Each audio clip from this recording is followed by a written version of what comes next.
Hey everybody, it's Matthew Lee with the Tao of Kung Fu, and it's after class. I thought I would just shoot one more quick video. I wanted to talk about height zones, and that's something that's a really important factor when it comes to setting up strategies and combinations, and will really help your skill level in a fight. A lot of times people just concentrate on one or maybe two height zones, and it very much limits their ability to put together really effective combinations to really confuse their opponent. So the different height zones, depending on the school that you train at and what your instructor likes to talk about, you could hear anything from 3 to 5. They can break body parts down into all sorts of different height zones, but I recognize 5 because the torso is really big, so it's actually a couple of height zones. The groin and the head is one height zone. And a lot of people always focus on the head, thinking that a lot of head strikes are going to do a lot of damage, knock the person out, and actually, believe it or not, yes, you can knock people out hitting them in the head, but you're way more effective hitting people in the body. That's just how it is. Fight science. If you look at boxers, you look at the MMA, you wear people out and weaken them by hitting them in the body. And the strikes that go to the body are much more damaging.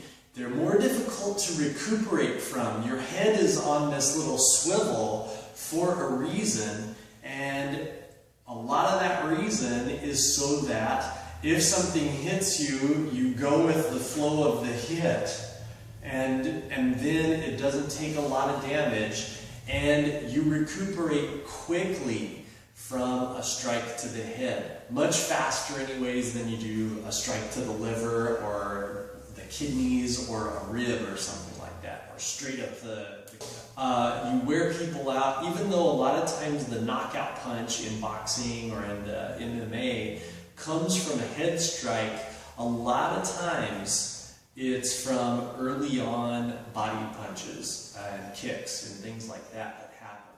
Yeah, there is flukes where the first punch knocks somebody out. That just means that either the guy is a hell of a punch, or the girl, or the other individual is poorly conditioned, or probably most likely a mixture of the two. If you also think about a lot of MMA fights or a lot of boxing fights, they go rounds and rounds and rounds, and minutes upon minutes of action, taking strikes to the head to no effect. And then all of a sudden, later on, once they've been worn down a little bit, one strike knocks them out. It wasn't the one strike that knocked them out, it was the 100 that hit them first. So don't just concentrate up on the head, but that's our first height zone, is head.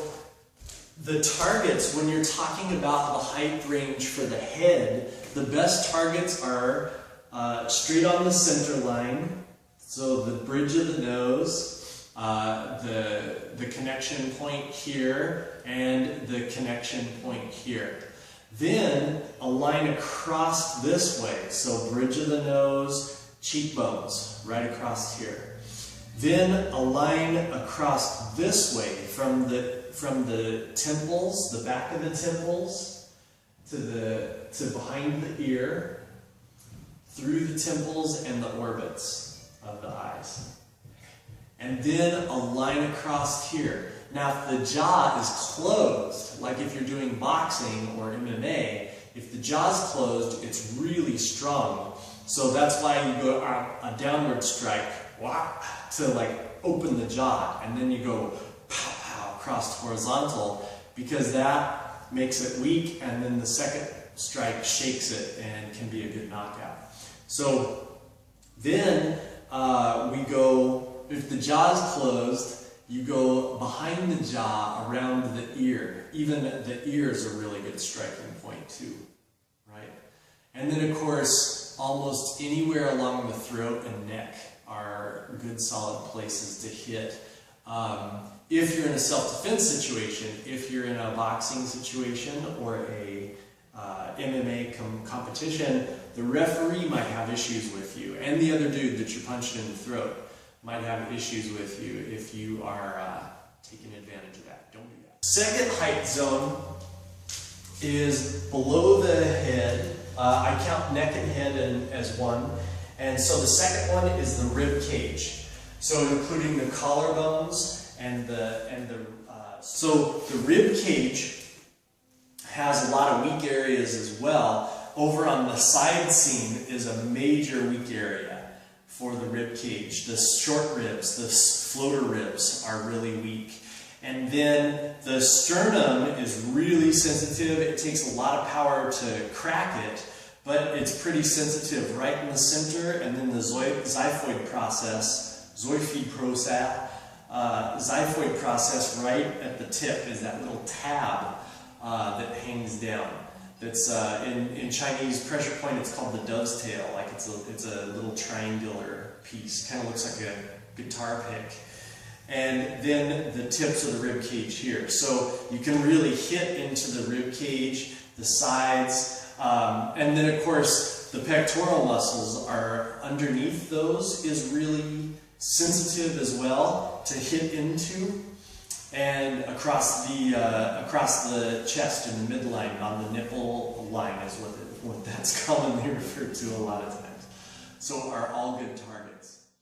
Across the back too, you're talking down the spine on either side of the spine, especially midline up high here, and then of course lower on the rib cage across here is really good target points too. So that's the second. The third range is going to be mid-thigh up to the solar plexus. So it's going to include the groin and the stomach area. So it's going to be for low jabs, hooks, uppercuts into the body, side thrust kicks, types of things like that. Good target areas for that. Now, I am against kicking people in the groin. Number one is because a lot of times in sports it's illegal, and in the street a lot of times it really just pisses people off. It doesn't really work like you think it does. Like people over dramatize it immediately when they get kicked there. But when adrenaline is flowing and you're in a real brawl, you get hit there and you don't notice it immediately. So a lot of times. It's something more that hurts after. It's got a stronger after effect. It will weaken people and drain energy, but it's not going to necessarily stop the fight. It's going to make somebody maybe really angry and come at you a lot harder. But just above the pubic bone is a really soft area in the stomach that real frequently is under-conditioned or maybe not even conditioned at all. And there's some really major arteries and veins there. So it's really dangerous to hit that area.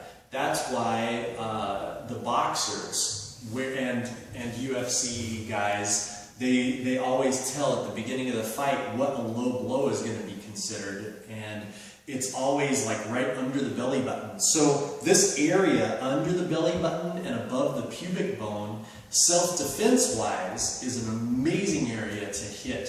If you punch it, you kick it, it's really brutal and it sets people down really fast. It has immediate effect. It's very painful and can be really damaging to what's going on inside as well. Then you're talking the soft areas of the body on the side, like where the side handles are, and then back behind the kidneys, and then even the thighs, of course, hitting the outside of the thighs to wear a person down, like you see a lot of times in Muay Thai, right on the hip joint, and just right where, when you're standing, the middle finger hits is a real sensitive spot on the thigh to be kicking The fourth one is going to be the knee area. Knees are the easiest thing in the world to injure. So a lot of times, especially on the street, people really rarely ever think about bending their knee to protect their knee. They're more worried about looking cool and punching people in the face. So the knee is really susceptible in 99% of the street fights that I see. The knee is ready to be taken out. So it's probably changed a little bit now because more people are watching UFC and they're thinking about tackling and stuff like that. But the knee is usually really susceptible. The fifth one is the foot and ankle. So foot stomping is very, very effective, but people also, you can attack the ankle and you can hit way down low. And if you grab high and kick really low at the ankle, or back sweep down low at the ankle, you can just move the leg out of the way and drop people by taking the foot out. That's the different height zones. You want to play with those and you want to really mix them up because it keeps the opponent really confused. When they're having to block their head, then their ankle gets kicked. And then their attention drops down to their ankle and they're worried about and tippy-toeing everywhere. And then they get kicked in the lower abdomen and they pull their hands down there and block, and then their head's wide open. And then their groin is open, and then their chest is open. And it's really, really difficult to defend against somebody that is just all over the board that way, striking at different height zones. So play around with those.